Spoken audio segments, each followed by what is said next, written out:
TDK, Sivir and Ziggs coming up big. We said it. Yeah. We've said it over and over and over again. And so it can't be ignored, right? And so I do want to touch on it again. We've seen now the potential here, even in a game that was a lot more even, right? Yeah. Both teams had winning lanes, but the Sivir Ziggs allowed for choosing the initiations they wanted to, and then layering that massive AoE on top that just rolls through teamfights. I mean, I love offensive teamfight teams.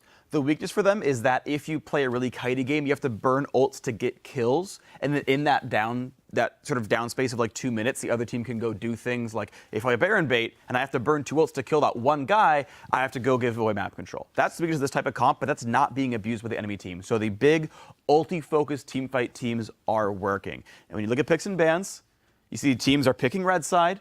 Every single game, these teams picked red side. They wanted the counter pick, and we have yet to see the counter pick actually work. Blue is 3-0 in this series. We saw the first pick, Sivir. That was great. You called that one. No ban came through. They first picked it. Great. And then second round, we've got Winterfox going, okay, so Zig's been really good this series.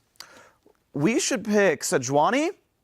And who should complement Sejuani for a big offensive team fight? Maokai! Something that, like, Seraph is never going to play in this series. And it's just like, why do you do this? Like, why do you, it clearly is working. The Ziggs is working. They plan to counter pick Kassadin, and yet again, the safer laner who just wants to farm is getting out of lane just fine.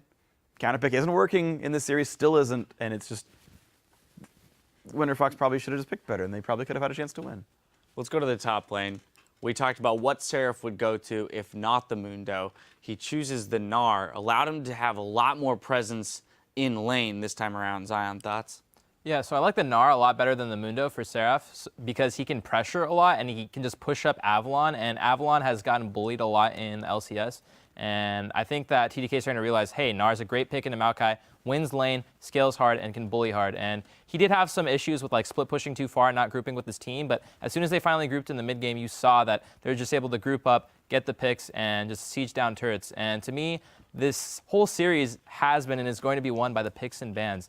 Sivir and Ziggs are just so important, and for Winterfox to give both of those picks away to TDK is huge. Like, it's similar to game one where Alex got Corki, a safe poking mid lane, and then Pobolter was an assassin that didn't get fed again. He was Kassadin this time. Last time he was LeBlanc, and it's just not working.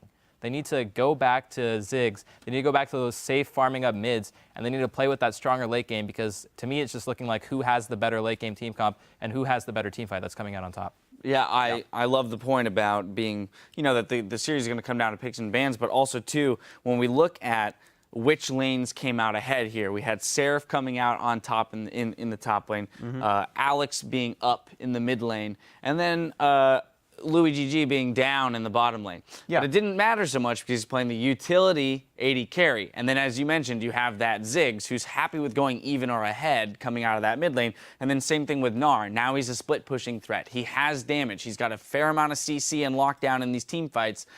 The right lanes got ahead for TDK. Yeah. So now when we look over on Winterfox's side and we say, well, that's great that you're beating Louis GG, but if you're going to give him Sivir, it doesn't matter so much, right? They need to find a way to get them onto the champions that their winning lanes will be more effective when they get to the teamfight phase. Yeah, and honestly, it comes back to, like, Altec's not able to use this lead very well, is the thing. Right? Game 1 played Kalista, short-range champion, can't crit down the tanks, doesn't do very well. Jinx, 4 games in a row, still banned away. I'm waiting to see a long-range. Like, I would rather see Caitlyn at this point, because at least Altec can sit there and guarantee get auto attacks down. But when you're playing Lucian, you're always afraid of Gnar, you're always afraid of Gragas, heck, you're afraid of Alistar as well. I mean, I was surprised that Sivir did so well in Game 1 for Louis GG way back in the first game of the series, but for some reason that champion's working.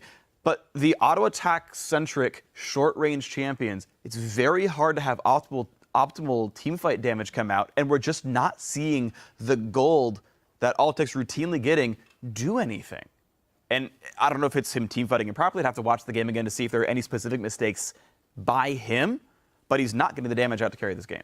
Yeah, we've seen stubbornness, though, too, in the picks and bans so far. Just as an example, TDK, same 3 bans throughout all 3 games. Now, they've won 2 of them. Great. But they're going back to red side here, Zion, where they did lose. They banned Nunu Heck Jinx. They gave up the Sivir and Ziggs in that game. So, obviously, we're probably expecting that to change, right? We've said it and it hasn't, so I don't know if they'll listen this time around, but I would hope that they do. I definitely think they're going to realize the importance of Sivir and Ziggs, and if they don't ban Sivir, it's probably because they're going to be like, okay, we're going to take like Ziggs and Sejuani to like compensate for them having Sivir, so we have that huge AoE presence. Or they're going to ban out Sivir and not expect the Ziggs first pick so that they can take Ziggs later on. All right, well, they've got a few more minutes to get their plans locked down. TDK are just one Smash Nexus away from unseating Winterfox and claiming a spot in the North American LCS. Stay with us for Game 4, coming up soon.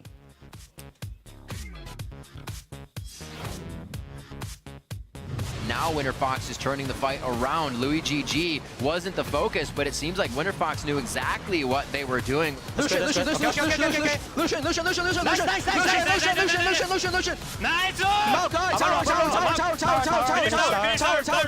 Nice. And that was the small initiation to come in. The clown car indeed. How many can pile out for Winterfox? And it doesn't look like enough can get to the back door. And game 3 goes to TDK over Winterfox.